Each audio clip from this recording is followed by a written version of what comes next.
Hello friends, my name is Dhruv Savalya and welcome to my YouTube channel. If you are planning to pursue a master's degree in Germany, then this video is just for you.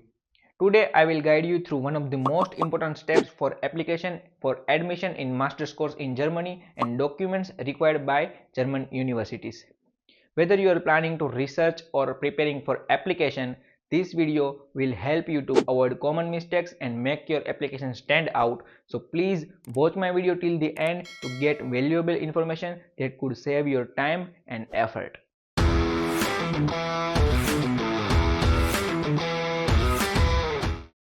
First of all I want to tell you about one of the most important thing, आपकी जो bachelor की profile है वो masters course से related होनी चाहिए। अगर आपको पता नहीं है, आप बिगिनर्स हैं, तो आप दाद की वेबसाइट पर जा सकते हैं। इसके लिए मैंने एक सेपरेट वीडियो भी बनाई हुई है, लिंक मैंने डिस्क्रिप्शन में डाल रखा है, आप वहां पर जाकर विजिट कर सकते हैं। Now we are going further. तो सबसे पहले है bachelors degree. Bachelor degree is the sole proof if you are applying for masters course in Germany. अगर आपके पास बैचलर डिग्री नहीं है तो आप प्रोविजनल डिग्री से भी अप्लाई कर सकते हैं। अगर आपके पास प्रोविजनल डिग्री भी नहीं है तो आपको रिलेटेड यूनिवर्सिटी के एडमिनिस्ट्रेशन या एग्जामिनेशन डिपार्टमेंट पर जाना है और वहां पर प्रोविजनल डिग्री की एप्लीकेशन करनी है। Within 1 to 2 week you can get your provisional degree from there. Second is universities marksheets. आपको ऑल सेमेस्टर की मार्कशीट के साथ एप्लीकेशन करनी है। कुछ स्टूडेंट ऐसे हैं जिसका फाइनल सेमेस्टर कंप्लीट नहीं हुआ है, वो बाकी की मार्कशीट्स के साथ एप्लीकेशन कर रहे हैं और मे बी उनको एडमिशन मिल भी जाता है। लेकिन मैं पर्सनली यही रिकमेंड करूंगा कि आप सारे डॉक्यूमेंट के साथ ही एप्लीकेशन करें, आप अपनी एप्लीकेशन परफेक्ट बनाएं। Second is transcript. ट्रांसक्रिप्ट एक ऐसा डॉक्यूमेंट है जिसके अंदर ऑल सेमेस्टर की समरी दी हुई होती है। आपने कौन से सब्जेक्ट्स में कितना स्कोर किया है, कितने आवर्स है, कितने क्रेडिट पॉइंट्स है, कितने सीजीपीए है, ये सब चीज़ें उसमें मेंशन होती है। अगर आप दाद की वेबसाइट विजिट करेंगे तो रिक्वायरमेंट्स में आप देखेंगे कि कुछ रिलेटेड सब्जेक्ट्स में कुछ ईसीटीएस का होना बहुत ज़रूरी है। वो ईसीटीएस पॉइंट्स जो है वो क्रेडिट पॉइंट्स से काउंट होते हैं, तो ये ट्रांसक्रिप्ट आपके पास होना बहुत ज़रूरी है। Now English proficiency test. English proficiency test के लिए मार्केट में बहुत सारे टेस्ट अवेलेबल है, जैसे कि IELTS, TOEFL, Duolingo, PTE and Cambridge assessment test. इसमें से आप कोई एक ऐसा टेस्ट चूज कर सकते हैं जो जर्मन यूनिवर्सिटी में भी एक्सेप्टेड हो और वीज़ा एप्लीकेशन सेंटर में भी एक्सेप्टेड हो। कुछ लोगों का क्वेश्चन ये होता है कि क्या हम मीडियम ऑफ इंस्ट्रक्शन रख सकते हैं। कुछ university medium of instruction accept करती है, लेकिन वीज़ा एप्लीकेशन सेंटर ये एक्सेप्ट नहीं करता। तो मैं आपको यही रिकमेंड करूंगा कि आप कोई एक ऐसा टेस्ट चूज करें जो वीज़ा एप्लीकेशन सेंटर में एक्सेप्टेड हो। Now German language proficiency. German language proficiency के लिए आप गोएथे इंस्टीट्यूट एंड OSD का सर्टिफिकेट दे सकते हैं। ये जर्मन यूनिवर्सिटी में भी एक्सेप्टेड है और वीज़ा एप्लीकेशन सेंटर में भी एक्सेप्टेड है। Now SOP। SOP is one of the most important document. SOP दो टाइप के होते हैं, एक जो यूनिवर्सिटी में सबमिट करना होता है और एक जो वीज़ा एप्लीकेशन सेंटर में सबमिट करना होता है। अगर आप यूनिवर्सिटी में एप्लीकेशन कर रहे हैं तो उसमें कुछ चीज़ें मेंशन होनी चाहिए, जैसे कि आपकी बैचलर की प्रोफाइल है वो, आपने कौन कौन से सब्जेक्ट्स में नॉलेज लिया हुआ है, आपका क्या एक्सपीरियंस है, इंटर्नशिप्स है, थीसिस है, इन सब के बारे में आपको थोड़ी डिटेल लिखनी है। उसके बाद आप जर्मनी में क्यों जाना चाहते हैं वो आपको मेंशन करना है। आप पर्टिकुलरली वो यूनिवर्सिटी में क्यों जाना चाहते हैं, उस कोर्स को क्यों करना चाहते हैं, वो कोर्स आपके बैचलर की कोर्स से कैसे रिलेटेड है और आपको करियर में क्या क्या अपॉर्चुनिटीज मिलने वाली है, इन सब के बारे में इसमें आपको मेंशन करना है। वन मोर इम्पोर्टेंट थिंग, आपका जो SOP है वो अलग अलग यूनिवर्सिटी और अलग अलग कोर्स के लिए अलग अलग होना चाहिए।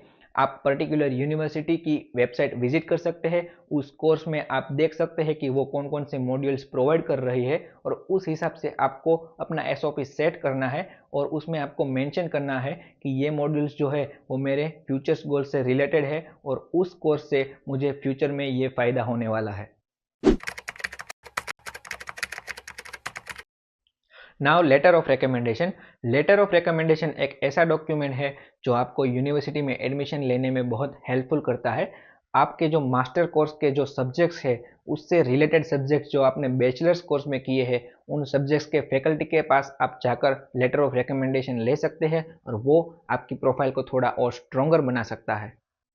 जर्मन यूनिवर्सिटीज़ में minimum 2 to 3 letter of recommendation submit करना होता है, तो आप उस हिसाब से अलग अलग फैकल्टी से अलग अलग लेटर ऑफ रिकमेंडेशन ले सकते हैं। Now APS certificate. APS certificate एक बहुत ही इंपॉर्टेंट डॉक्यूमेंट है जो आपको यूनिवर्सिटी में सबमिट करना है। ऑलमोस्ट ऑल पब्लिक यूनिवर्सिटी ये एपीएस सर्टिफिकेट की डिमांड करती है। आपको इसके लिए दिल्ली में ऑनलाइन अप्लाई करना है। कौन कौन से डॉक्यूमेंट्स लगेंगे वो आप एपीएस इंडिया की वेबसाइट पर जाकर देख सकते हैं।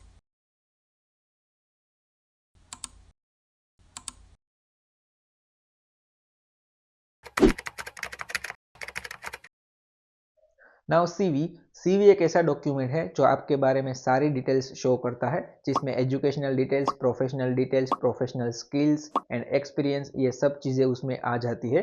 अगर आपको पता नहीं है कि यूरोपास में सीवी कैसे बनाना है, तो इसके लिए मैंने एक अलग से वीडियो बनाई हुई है, लिंक मैंने डिस्क्रिप्शन में डाल रखा है, वहाँ पर जाकर आप वो वीडियो देख सकते हैं। नाउ एक्सपीरियंस लेटर एक बहुत ही इंपॉर्टेंट डॉक्यूमेंट है जो मास्टर्स कोर्स में एडमिशन लेने में बहुत हेल्प करता है। अगर आपकी बैचलर की प्रोफाइल है वो मास्टर्स कोर्स के साथ 100% मैच नहीं भी हो रही है, फिर भी अगर आपके पास उस फील्ड में एक्सपीरियंस है तो आपके एडमिशन मिलने के चांसेस ज़्यादा हो जाते हैं। एक्सपीरियंस सर्टिफिकेट में starting date and ending date mention करना ज़रूरी है। अगर आपकी इंटर्नशिप या एक्सपीरियंस अभी ऑनगोइंग है तो आप ऑनगोइंग एक्सपीरियंस सर्टिफिकेट दे सकते हैं। Now GMAT and GRE. अलग अलग यूनिवर्सिटी में अलग अलग कोर्स में उनकी रिक्वायरमेंट अलग अलग होती है, तो कुछ यूनिवर्सिटी ये भी डिमांड करती है कि आपको जीमेट या जीआरई का रिजल्ट सबमिट करना पड़ेगा, तो आपको उस हिसाब से प्रिपरेशन करनी पड़ेगी अगर आप उस पर्टिकुलर कोर्स में एडमिशन लेना चाहते हैं तो। नाउ वीपीडी फॉर प्रूफुंग्स डॉक्यूमेंटेशन। इसका मतलब ये है कि प्री रिव्यू डॉक्यूमेंटेशन। इसके अंदर आपको जो ग्रेड्स मिले हैं बैचलर में, क्रेडिट पॉइंट्स है, उसका कन्वर्जन होता है in the German grading system in ECTS point. तो ये एक बहुत इंपॉर्टेंट डॉक्यूमेंट है। बहुत सारी यूनिवर्सिटी ऐसी है जो ये डिमांड करती है। आप जब एप्लीकेशन करेंगे या फिर रिक्वायरमेंट में चेक करेंगे तो आप यहाँ पर देखेंगे कि कुछ यूनिवर्सिटी वीपीडी की डिमांड करती है। जैसा कि मैंने आपको पहले बताया था कि आपको आपकी रिक्वायरमेंट चेक करने के लिए और कोर्स फाइंड आउट करने के लिए दाद की वेबसाइट पर जाना पड़ेगा। इसके लिए मैंने एक अलग से वीडियो बनाई हुई है, बट दाद वेबसाइट इज़ नॉट इनफ। आपको यूनिवर्सिटी की वेबसाइट विजिट करनी पड़ेगी, उसका कोर्स की जो डिटेल्स है वो भी आपको देखना पड़ेगा। That will help you to make your universities SOP as well as visa SOP. अगर आपको ये वीडियो अच्छा लगता है तो please like and subscribe and share it to your friends so that they can prepare about these things before their application, and I wish you all the best for your application.